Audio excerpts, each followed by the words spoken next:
Okay, welcome back everyone. So let's continue our class. So in discussing networks for innovation, there are actually many kinds of networks for discontinuous innovation.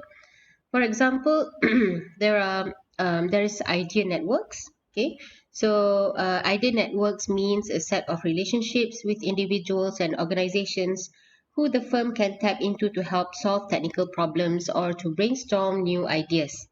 Okay, so this is basically connecting people to get new ideas or solving a problem that they have.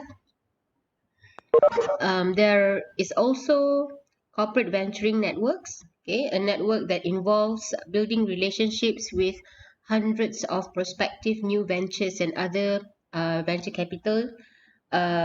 capitalists, okay, VCs, with a view to developing a window on new technologies and making selective investments in promising new ventures. Okay, so to learn to know what is going to happen in the, for example, in the technology, okay, the future trends. Okay, we need to have networks to share the foresights and also share the possibility viability of investments, okay, for a new project. Because if you have decided to put some money, it's not some money, put money into a certain kind of technology, that will be a huge sum of money. So you need proper planning, proper network to share knowledge and also to get information, so that your investment will be viable. There is also lead user groups, okay, a set of relationships with leading edge customers who help the firm to experiment with and try out new product ideas. Okay, so for example, Lego's Mindstorm user group, okay, the one that I mentioned just now, how they have opened themselves. Lego has opened themselves for advice and also ideas from the user group who are adults. Okay, and also BBC's Backstage.com project. I think I've also mentioned in this class about how okay, the game console, Nintendo Wii, who get their lead user groups to come in and also try uh, Wii console before launching, so that they can rectify any problems before the final launching.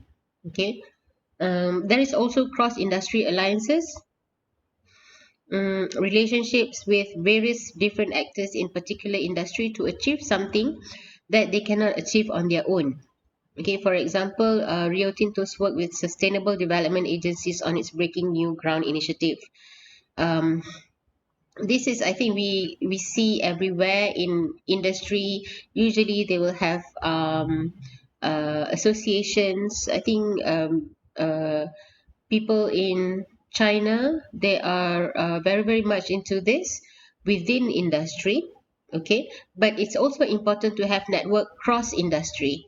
Okay, different industries, so that you can, if you have a project, it's easier for you to get resources from different places. Communities of practice, cross boundary and cross organizational groupings engaged in experience and idea sharing around shared knowledge fields, particularly at the intersection point where two knowledge worlds collide. Okay, so um, uh, when you have different kinds of knowledge and you want to put it into practice, okay, you want to make it into a product, that you will find a point where you don't know about a certain kind of knowledge that you need it from another party, okay, or another organization. So you will need that kind of sharing.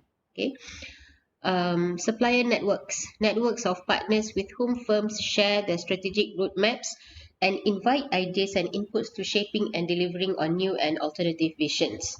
Okay, so I think this also I have mentioned in one of my stories experiences dealing with Sony. okay, how Sony have used their supplier networks to initiate the green procurement system to ensure that there's no hazardous materials being used in any of their devices. Okay, so that needs a lot of strategic alliance between Sony and also their partners, their vendors, because their vendor has many tiers. Okay, the direct supplier, which is the first tier, and also the indirect suppliers, which are in the second, third, fourth, and so forth tiers. Okay, open invitation networks. Okay, networks of self-selecting volunteer partners who organize around a specific project or issue.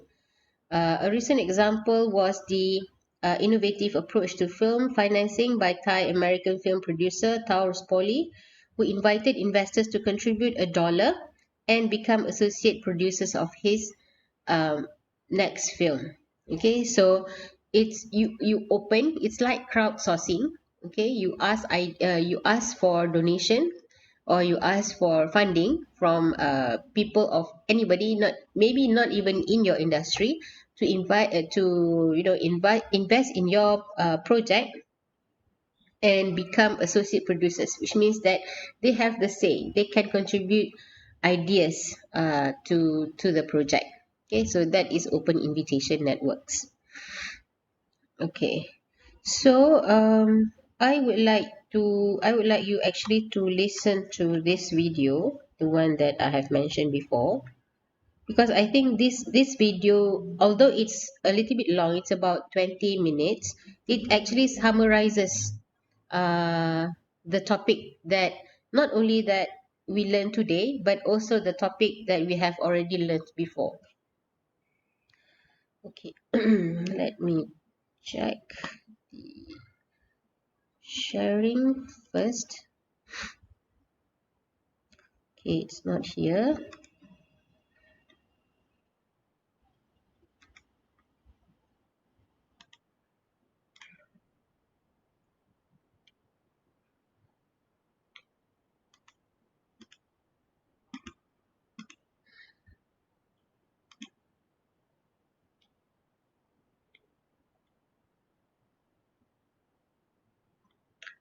Okay, so this is the one. Managing knowledge spaghetti. Okay, so we are going to watch this.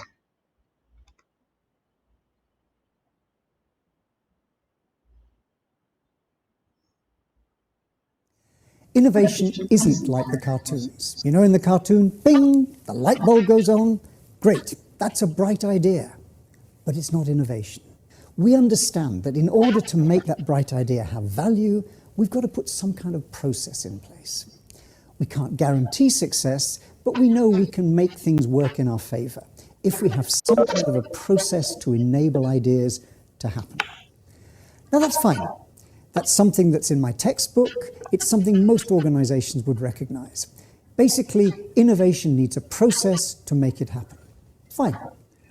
Except one thing we shouldn't forget is that this is a map. It's a model. It's a representation. And just like a map, it helps us get somewhere, but it isn't the place itself. It's a description. It's a representation. So I've got no problems with this as long as we don't forget one really important point. Innovation doesn't happen like that. It happens like that.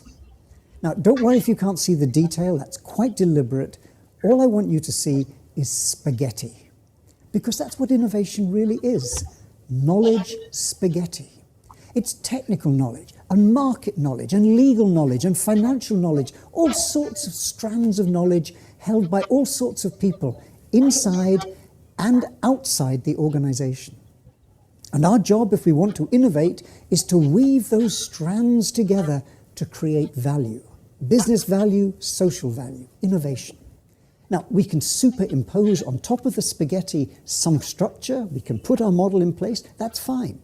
As long as we don't forget that underneath it's this set of knowledge spaghetti. Now, why is that important? Well, really, because in today's world, we're drowning in knowledge. There's just so much knowledge out there. We've got a real problem in working with that knowledge spaghetti to create our particular value. Let me give you a couple of examples. First of all, if we take research. Research and development creates new knowledge. It's hugely important in innovation. Trouble is that these days we have no idea how much research is being done. The best estimates we have, though, pretty scary. Something like $1,500 billion is spent every year around the world in public and private sector research. That's a huge number. It means that no matter what we do, have we any real idea of what else is out there? And that's $1,500 billion a year. So there's new knowledge coming on stream all the time. We're drowning in knowledge. But of course, innovation isn't just about technical knowledge, about R&D, it's also about markets. But here we have the same story. We understand about 1 billion people quite well. We've done a lot of market research, we've really analysed, we understand their needs, and we're good at meeting them. But there are another 6 billion people on the planet, and they are in the emerging markets. They're in Africa, and rural Asia and Latin America, places that we don't really understand so well, and people whose lifestyles are very different. So there's a great deal of that knowledge spaghetti that if we're serious about innovation, we need to learn to understand and work with. So we're in a world in which there is massive more knowledge spaghetti that we have to work with. Now the good news is we have a label for the challenge. The label is called Open Innovation. And it's a very specific label. It was actually one coined by an American professor, Henry Chesborough, in the year 2003. He published a book with that title. And if I distill the essence of what he was talking about, he's basically saying, in a world where there is so much knowledge out there, even the largest organization has to say to itself, actually, not all the smart people work for us. And as soon as you say that, everything changes. What is out there that we might make use of, and how would we find it and bring it in? And what do we know that somebody out there might make use of? This whole idea of knowledge becoming much more fluid. That's the real challenge in knowledge spaghetti. And these pictures are just examples of many, many organizations who've been wrestling with this question for the last 10 years or so. How do we work with a very knowledge-rich world? How do we deal with open innovation? And really, this is a challenge very much about making connections. We've known innovation has always been a multiplayer game. Henry Chesborough gave it a nice label, but long before that, we've known innovation is about different strands of spaghetti coming together. But these days, it's becoming absolutely essential to rethink and revise our approaches to deal with knowledge that's out there as well as in our organizations. And the shift is from creating and owning knowledge, it's still important, to knowledge flows, knowledge trading, moving knowledge in a much more fluid in and out kind of fashion.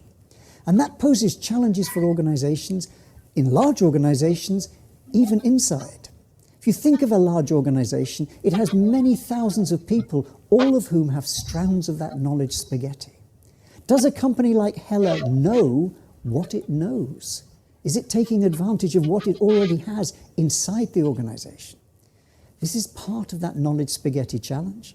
And of course, those clever organizations that mobilize that knowledge can get all their employees to contribute, can get a real benefit from this. But it's not just a challenge. There are also some wonderful new tools available to help us deal with the challenge. All sorts of things. For example, innovation contests. Innovation contests like the Driving Innovation contest that Hella itself has been running, where we're trying to mobilize lots of internal ideas about an innovation challenge. Innovation marketplaces, crowdsourcing, these are all new techniques, particularly enabled by the internet, which allow us to work more extensively with knowledge spaghetti. Here's a couple of examples. Innocentive.com is an example of an innovation marketplace, and there are many of these around now. And the idea is very simple. It's like eBay for innovation. And just like eBay, you basically have a very simple market idea. On the one hand, you have in the marketplace seekers. People looking for a solution to a problem. And on the other side are solvers. Well, we think we can. And the beauty of it is, just like eBay, anybody can play. 9-year-old schoolboy, 90-year-old retired engineer, anyone in between. Seekers, solvers. Put them together across a marketplace and we add to our ability to work with the spaghetti. Now, what's interesting about Innocentive and places like that is that it's not a place where lazy companies can say, we don't need to do any research, we'll just buy it from them. It's not like that. The real value comes because those people on the solver side are all different and they have different perspectives on problems. Innocentive have about 200,000 people registered as regular solvers. That's a vast set of people. But the real power is they're all different. So you have all sorts of different ideas about a problem you may have been wrestling with for some time. And that's the real value. We're opening up to very different strands of spaghetti. Here's another example, crowdsourcing. Now you might think Swarovski make beautiful crystals, and of course they have wonderful designers making products using those crystals. But maybe other people have ideas as well. And so like many businesses, Swarovski now are opening up the innovation challenge at the front end. Have you got an idea of how we could use our crystals? Please let us know. Please join with us.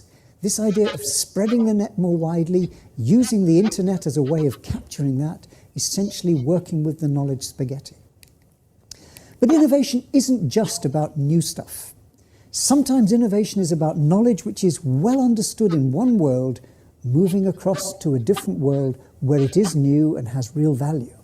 It's the idea of what one of my colleagues calls recombinant innovation, and it's a very powerful source.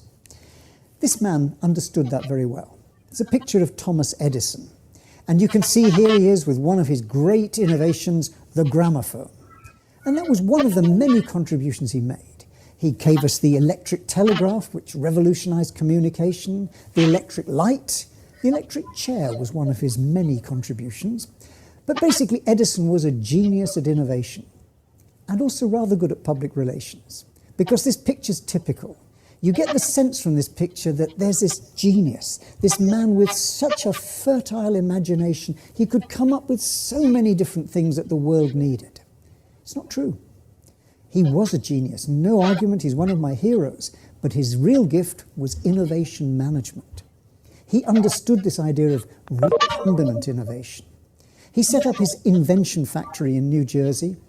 He promised the world a new idea every week, a breakthrough every 6 months, and he was largely able to deliver on that, but not just on his own.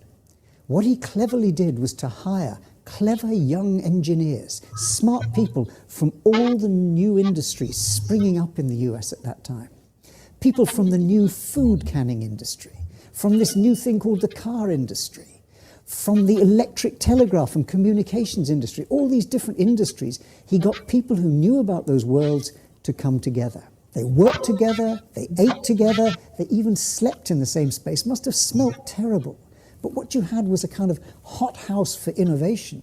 And his idea was simple. Any problem that 20th century America has, we've probably got a solution in this room. Somebody's seen something like that before. We could combine that knowledge spaghetti to create solutions. Recombinant innovation. Now bring that forward to the 21st century. One of the areas I work on is healthcare. And one of the problems in any hospital is how to get the best out of your expensive equipment and your expensive people. And a good place where this happens is the operating theatre. Operating theatre really wants people in there, working, patients being treated, and then you want to turn it round as fast as possible. When that patient is finished, get them out, clean everything up, sterilize everything, bring in a new patient, start again. The faster you can turn those things round, the better. So they're looking for innovations.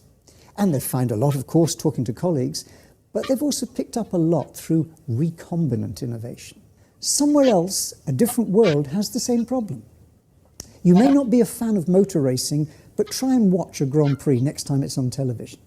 And you don't have to watch for long, but just watch what are called the pit stops. That's the bit where the car screams into a special lane. All the team dive at the car. They take the wheels off, put new wheels on, they fill it up with fuel, they wash the windscreen, they wash the driver, vroom, and the car goes off again. Ferrari can do that in 6 seconds. Now, it's a turnaround. It's the same basic problem as the operating theatre. And so in one of the big London hospitals, the Great Ormond Street Children's Hospital, in looking for new ideas, looking for innovation, they got the Ferrari pit stop crew to come in and talk about and share how they do the changeover. What I liked about that example of recombinant innovation is not only did the hospital learn some really interesting ideas, the Ferrari guys, as they were leaving, said, "Thank you. We've got some ideas we're going to take back to the racetrack." Recombinant innovation, knowledge spaghetti. But it's not just about the supply side. We also need to think about users. Now, here's a picture of a Model T Ford. Now, you might look more closely and see it's not just a Model T Ford. This enterprising farmer has taken a few bits of wood, hammered them together, and built a little cage so that he can take the goat to market. Another farmer says, "You know, I never use the back seat, so I'll throw them out and I'll cut a bit here, and now I've got a truck and I can fill it with hay to take to the animals in the fields." And another farmer says, "These iron tires are no good in the snow. What I really need is a Model T Snowmobile." And so he built one. These are all real examples of what farmers are good at. Farmers are very interesting. They're very pragmatic. They have to be. And farmers very often want something to work. They really have a high incentive for innovation, and they don't mind if it's not perfect. They're prepared to tolerate it not being perfect because they want what it does. Farmers are typical of that, and they're a class of what we call user innovators. But it's not the only place down on the farm where you find them. One of the areas where this is very common is in the medical world. We know from many studies that most medical instruments don't come from a manufacturing company, they come from practitioners. Doctors and nurses and theatre technicians working in a space and saying, "You know, for this operation, what we want is a retractor with 3 joints and a little core and perhaps a fibre optic light here." You've done your job.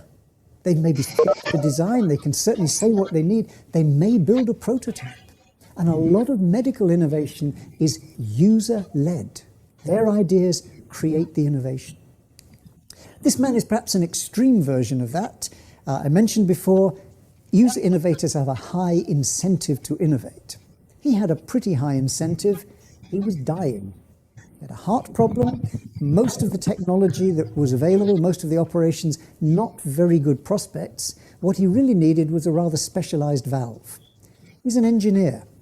Rather like those farmers, high incentive to innovate, not afraid to try something out. What does he have to lose? He designed his own heart valve, had it implanted. Thankfully it works, he's still alive, and so are many other people using his innovation.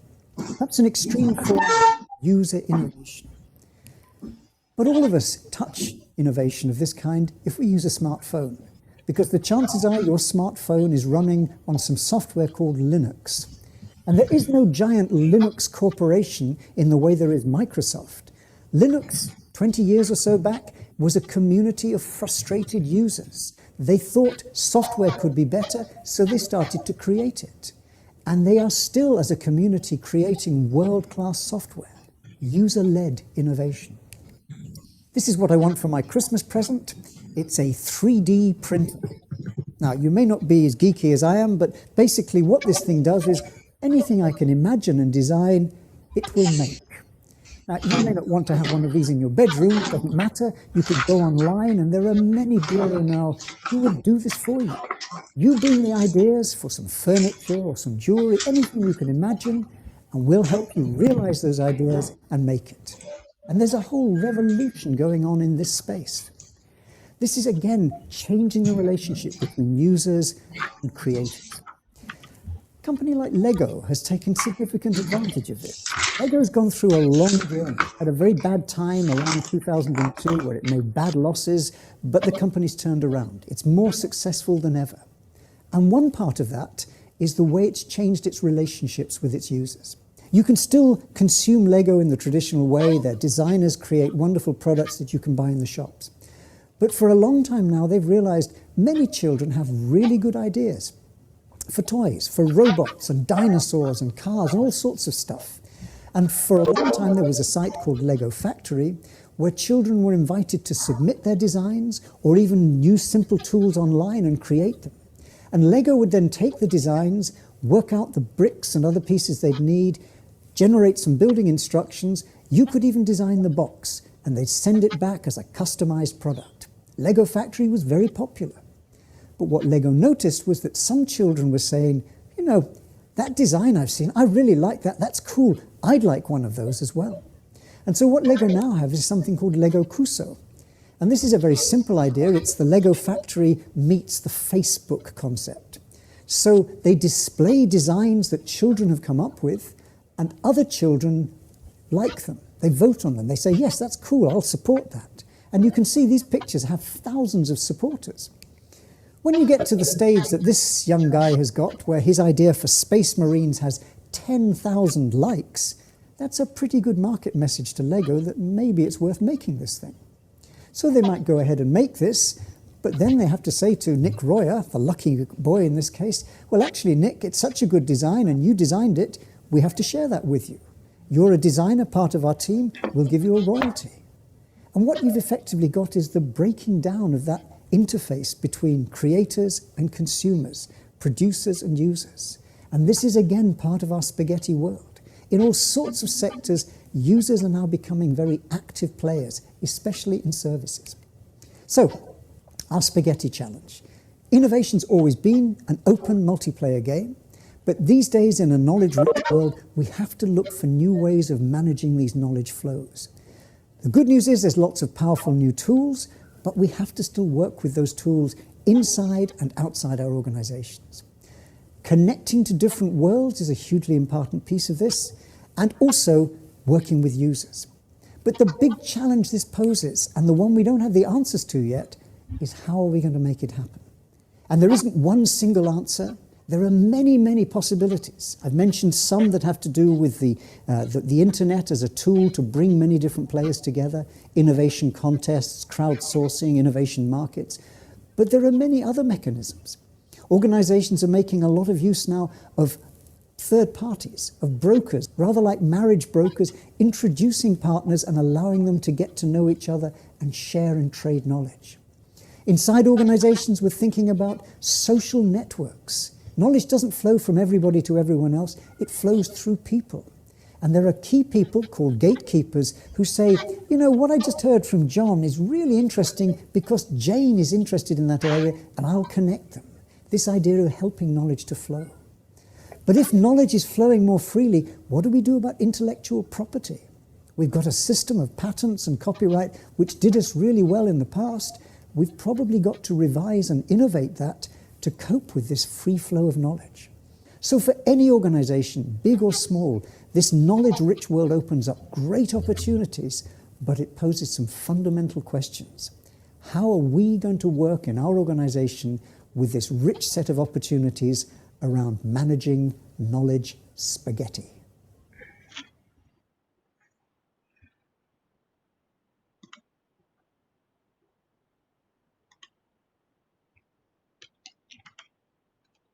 Okay.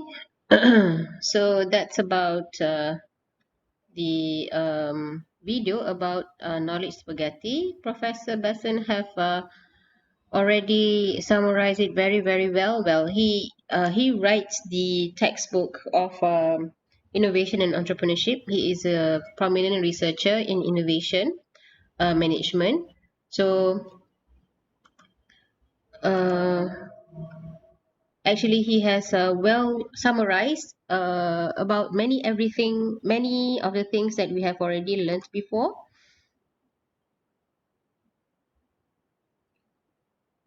Okay, hold on.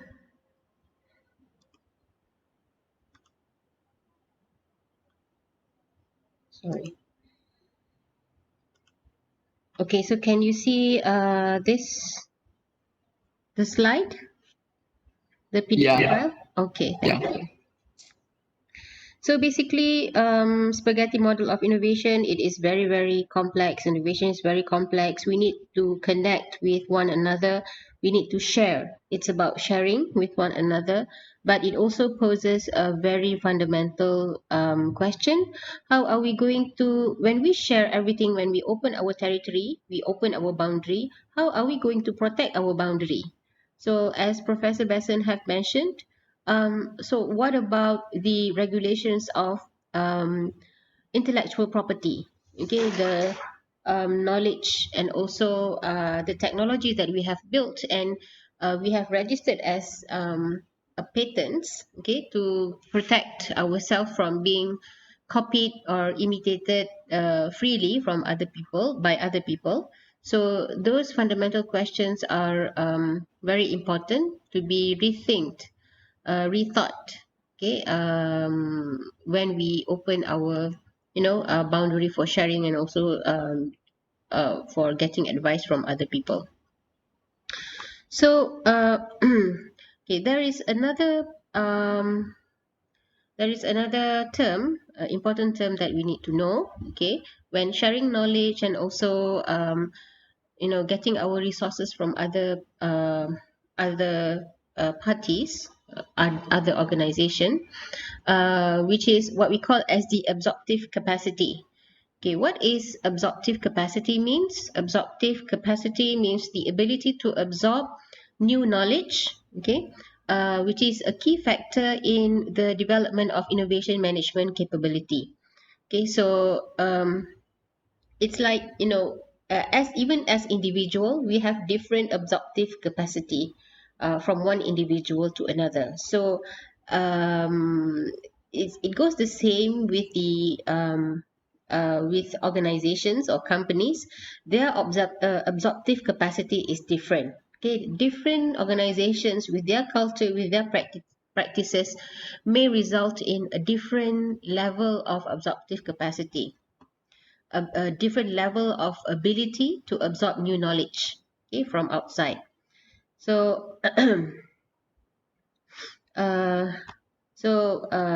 okay, basically Cohen and Leventhal are two researchers who coined the term absorptive capacity. So absorptive capacity and the challenges of finding and using new knowledge. Okay, absorptive capacity is the ability of a firm to recognize the value of new external information, assimilate it, and apply it. So we have a lot of knowledge around us, but which one do we consider as something that is valuable, and we want to assimilate, we want to use, we want to learn, and we want to use practice um, in our organization. So different organizations will have different ways of looking at the value of the knowledge. um, for example, my company is now looking into viability of um, investing in a restaurant, in a Japanese restaurant, okay, yeah, somewhere in Kuala Lumpur area. So we because we have a resource, some knowledge, okay, some resources that we think that is viable, okay, and we are not the 100% investor. We will co-invest with other investors as well, other angel investors as well. So from different people, okay, who the original person approached to become an investor, they will see differently, okay, the viability of this project. So it goes also the same as a company who looks into who tries to find knowledge that they don't have, okay, but different companies or different, even different individuals with will value different knowledge, differently, okay. So although also when they have already considered a knowledge as valuable and they want to assimilate it into their culture or into their practices, um, the stickiness of that knowledge, uh, what we call as a knowledge stickiness, Okay, which means that is it easy to get the knowledge from the source? Is it easy for the source to teach the knowledge? If they are willing to teach the knowledge, is it easy for the knowledge to be transferred, okay, to the organization? Can the organization change by assimilating the new knowledge or the new culture? Okay. One good example that I can give is that um, in Malaysia, during our prime minister, Dr. Mahathir Mohamad, he has established, or he has launched what he called as the Look East policy. Okay, Look East policy means Malaysia learns from uh, the East, okay, which is Japan, okay, and later Korea, okay, South Korea. So what he did was he sent a lot of Malaysians, young Malaysians, to study in Japan under scholarship, okay, and to learn the culture, the work culture, learn the knowledge and bring back to Malaysia. But what happens is that when these people come back to Malaysia and when they try to transfer the knowledge to Malaysian, is it easy? Is it easy or is it difficult to do it? Okay, that's another question. Okay, so that knowledge stickiness is another term that links to absorptive capacity as well. Okay, so if you further study in innovation management, you will find all these key terms. Okay, so the meeting will end in 5 minutes, so it can stop abruptly at any time. So you can further read all this, okay? And if you have anything that you don't understand, please come back to me. But please post your question in the group so that other people can learn as well. Okay. So for the exams, please read until chapter 11 or topic 11. Okay. I have already given you all the references or all the readings in the further note. Okay, in UKM folio. Okay, so if you don't have, even if I don't have time to upload all the videos, you have the references to read. Or even if you don't have the time to watch all the videos, you still have the references to read. Okay, so is there any further question? No question. Okay, thank you very much. So thank you very much for our class today. So I will see you again tomorrow for our last class. Okay? Okay. Okay, Okay, bye. thank you, Doctor.